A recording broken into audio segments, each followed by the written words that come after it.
Hi friends, welcome to the channel. देखिए अभी के टाइम पे एनएफओस काफ़ी सारे आ रहे हैं, लेकिन एक थोड़ा सा सेफ बेट एनएफओ हो सकता है वो हमारे सामने है। That is the SBI Nifty 500 index fund. कल इसकी लास्ट डेट है, दैट इज़ 26 सितंबर, जिसके अंदर आप इसके अंदर इन्वेस्ट कर सकते हैं। मिनिमम इन्वेस्टमेंट अमाउंट इसके अंदर 5000 रुपीज़ या उससे ज़्यादा आप किसी भी ऐप के थ्रू कर सकते हैं। इस वीडियो के अंदर हम थोड़ा सा डिटेल स्ट्रैटेजी समझेंगे, थोड़ा सा इस पर्टिकुलर इंडेक्स के बारे में समझेंगे, क्योंकि आपके पास इन्फॉर्मेशन होनी चाहिए। बाकी आपको अपना डिसीजन लेना है। इस वीडियो के हिसाब से आपको कोई इन्वेस्टमेंट नहीं करनी है, अपना इंडिपेंडेंट एडवाइस और आपकी खुद की रिसर्च करनी है। देखिए अगर हम देखें तो एसबीआई निफ्टी 500 इंडेक्स फंड, जैसे नाम से पता है कि ये एक इंडेक्स यानी कि एक पैसिव फंड है, और जिस इंडेक्स को रेप्लिकेट करेगा वो है हमारे पास निफ्टी 500। इस फंड को अगर देखिएगा या इस इंडेक्स को समझते हैं तो इसके अंदर 500 का मतलब है कि आपके पास जो मार्केट कैप के हिसाब से टॉप 500 कंपनीज हैं, उस कंपनीज जो हमारे हैं वो इंडेक्स बनता है। नाउ अगर हम देखें 500 कैसे बनता है, जो इंडिया के अंदर जो टॉप 100 कंपनीज हैं उसको बोलते हैं लार्ज कैप्स। 101 से लेके जो 250 कंपनीज तक रैंक्ड है वो हमारे पास होती हैं मिड कैप्स, और 250 से लेके जो 500 है वो वही स्मॉल कैप्स। यानी कि आपको इसके अंदर large caps, mid caps, small caps, एक ही फंड के अंदर तीनों मार्केट कैप्स का आपको इसके अंदर फ्लेवर मिलेगा या एलोकेशन मिलेगा। तो ये एक पॉजिटिव चीज़ है। लेकिन इसके अंदर एक जानने वाली सबसे इंपॉर्टेंट बात यह है कि कहने के लिए तो इसके अंदर 500 कंपनीज हैं और आपको mid cap and small caps का एक्सपोजर मिलता है, लेकिन अगर आप देखेंगे तो लार्ज कैप का एक्सपोजर मोर देन 74%, यानी कि ऑलमोस्ट 75% आप देखेंगे तो लार्ज कैप्स है। अगर हम देखें तो नेक्स्ट मिड कैप्स का एलोकेशन इज ऑलमोस्ट 16%, और जो हमारे पास स्मॉल कैप्स है वो सिर्फ 8 to 9% है। यानी कि सबसे कम जो कंपनीज हैं, 100 कंपनीज हैं, उन्हीं का वेटेज सबसे ज़्यादा है। यानी कि अगर हम बोले तो ये एक तरीके का लार्ज कैप फंड हो गया हमारे पास। कहने के लिए ये लार्ज, मिड एंड स्मॉल एक तरीके का मल्टी कैप आपको लगेगा कि मुझे इसमें तीनों का फ्लेवर मिल रहा है, लेकिन लार्ज सेंस के अंदर आपको ऐसा नहीं है, क्योंकि मार्केट कैप के अंदर जो वेटेज है उसमें लार्ज कैप्स को ज़्यादा वेटेज मिली हुई है then mid caps and small caps, even though small caps and mid caps की नंबर ऑफ स्टॉक्स ज़्यादा हैं। इसी को समझने के लिए हम देखते हैं कि कौन से टॉप सेक्टर्स और कौन से स्टॉक जो टॉप कंपनीज हैं इस पर्टिकुलर फंड का। देखिए अगर हम सेक्टर की बात करें तो जनरली जो फाइनेंशियल एंड टेक सेक्टर होता है वो सबसे ज़्यादा हायर वेटेज होती है, और यहाँ पे भी आप देखेंगे तो फाइनेंशियल सर्विसेज क्लोज टू 27, यानी कि बीएफएसआई कंपनीज, आपकी बैंकिंग कंपनी सबसे ज़्यादा वेटेज ली हुई हैं। Then we have IT almost 10%, oil and gas, automobile, FMCG, health care, capital goods and etcetera. देखिए पॉजिटिव चीज़ ये है कि इसके अंदर आपको सारे के सारे सेक्टर, ऑलमोस्ट 21 सेक्टर का एक्सपोजर मिलता है। जो टॉप 500 कंपनीज है उसके अंदर ऑलमोस्ट 92% आपका जितना भी मार्केट है उसके अंदर मार्केट कैप के हिसाब से 92% कंपनीज हैं। सेक्टर आप जैसे मैंने आपको बताया कि ऑलमोस्ट 21, यानी कि आपके सारे सेक्टर कवर होते हैं। लेकिन एक चीज़ जानने वाली बात है कि यहाँ पे भी आपका ये काफ़ी बायस्ड है टूवर्ड्स फाइनेंशियल्स एंड आईटी, यानी कि कल कुछ फाइनेंशियल्स या आईटी में कुछ हुआ तो आपके ये इंडेक्स की रिटर्न्स इफेक्ट हो सकते हैं। आगे वो टॉप 10 कंपनीज भी देख लेते हैं। तो ऑफकोर्स देखिए, देखने वाली बात है कि ज़्यादातर लार्ज कैप्स का ही वेटेज है, तो यहाँ पे भी लार्ज कैप कंपनीज होंगी, स्पेशली निफ्टी 50।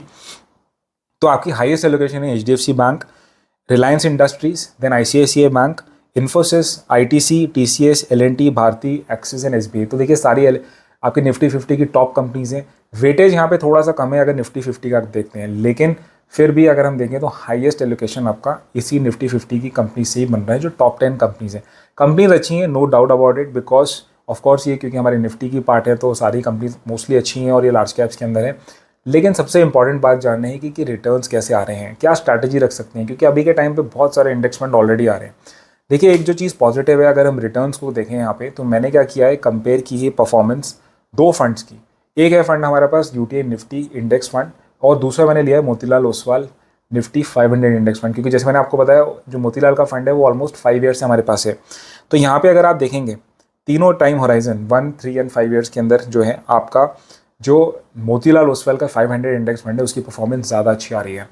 और ये एक रीज़न इसके पीछे ये भी है कि इवन दो आपके पास निफ्टी 500 के अंदर weightage mid and small cap की कम है, लेकिन निफ्टी 50 से तो ऑफकोर्स ज़्यादा ही होगी, क्योंकि उसमें तो बिल्कुल भी नहीं है। और अभी के टाइम पे मिड एंड स्मॉल ने अच्छा परफॉर्म किया है। तो ये एक अच्छा रीज़न है कि अगर आप सोच रहे हैं कि निफ्टी 50 या निफ्टी 500 के बीच में जाना है तो Nifty 500 can be a good choice. बाकी मैंने निफ्टी जो आपका 100 टोटल रिटर्न इंडेक्स है उसकी भी परफॉर्मेंस से कंपेयर किया तो निफ्टी 500, तो वहाँ पे भी निफ्टी 500 अच्छा स्कोर कर रहा था, यानी कि रिटर्न्स के मामले में काफ़ी अच्छा है। तो यहीं पे हमें अगर प्रोज एंड कॉन्स डिस्कस करूँ तो देखिए सबसे बड़ा प्रो इसके अंदर ये है कि इसके अंदर आपको सेक्टर की डाइवर्सिफिकेशन मिल रही है। इसके अंदर सेकंड प्रो ये है कि इसके अंदर आपको स्टॉक्स की डाइवर्सिफिकेशन मिल रही है। मार्केट कैप की डाइवर्सिफिकेशन मिल रही है, यानी लार्ज मिड एंड स्मॉल सबकी मिल रही है। एंड फाइनली आपको रिटर्न्स भी, जैसे मैंने आपको देखा कि अगर आपको कंपेयर ही करना है निफ्टी 50, निफ्टी 500 एंड 100, निफ्टी 100, तो इसके अंदर आपका अच्छी परफॉर्मेंस आ रही है। और and that is one reason कि अभी मिड एंड स्मॉल अच्छे चल रहे हैं।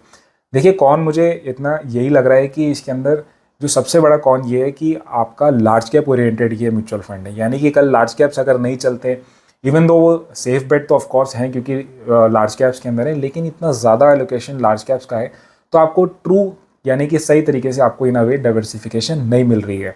तो ये बात आपकी जानने के लिए मुझे सबसे बड़ा कौन इसके अंदर यही लग रहा है। बाकी देखिए अगर एज अ न्यू इन्वेस्टर अगर आप पे हैं तो investing in index fund can be a good thing. अभी के टाइम में बहुत सारे ऑप्शन हैं, आप इक्वल वेट इंडेक्स भी आ गए हैं, अभी के टाइम पे मोमेंटम इंडेक्स फंड्स आ गए हैं। ये प्योर प्ले टाइप का इंडेक्स फंड है जो लार्ज कैप ओरिएंटेड है। अगर आप थोड़े से भी मैच्योर्ड इन्वेस्टर है तो जनरली देखिए अगर आपको एक एक्टिव फंड में जाएं जिसमें आपके active large let's suppose small and mid caps का एक्सपोजर है, तो वो स्ट्रैटेजी ज़्यादा अच्छी हो सकती है। या फिर अगर आपको ज़्यादा डाइवर्सिफिकेशन करनी है और तीनों मार्केट कैप का एक्सपोजर चाहिए तो फ्लेक्सी कैप या मल्टी कैप का भी आप एक्सपोजर ले सकते हैं। That can be a good choice. बाकी एक as a just a new investor जिसने आज तक कभी म्यूचुअल फंड में इन्वेस्ट ही नहीं किया है, वो चाहे निफ्टी 50 में करे, निफ्टी 500 में करे, एटलीस्ट वो स्टार्ट कर रहा है तो उसमें कोई प्रॉब्लम बात नहीं है। सो मैं आपको यही कहना चाहता हूँ, देखिए मैं इस फंड के अंदर इन्वेस्ट नहीं करूँगा, मैं आपको अल्टीमेटली लास्ट में अपना डिसीजन बता देता हूँ क्योंकि मेरे पास ऑलरेडी बहुत सारे मल्टी कैप्स भी हैं, प्लस मेरे पास डेडिकेटेड एक्टिव फंड्स हैं जैसे स्मॉल मिड एंड लार्ज के। सो वही मैं कहना चाहता था आपको इस वीडियो के अंदर। आपको कुछ डाउट होते हैं प्लीज़ मेंशन करिए नीचे कमेंट बॉक्स के अंदर, अपने डाउट लिखना है। किसी और वीडियो को जानना चाहते हैं तो मत लिखना मत भूलिएगा। वीडियो अच्छी लगे तो लाइक करिए, चैनल को सब्सक्राइब प्लीज़ करिएगा। हम मिलेंगे नेक्स्ट वीडियो के अंदर। Thank you so much.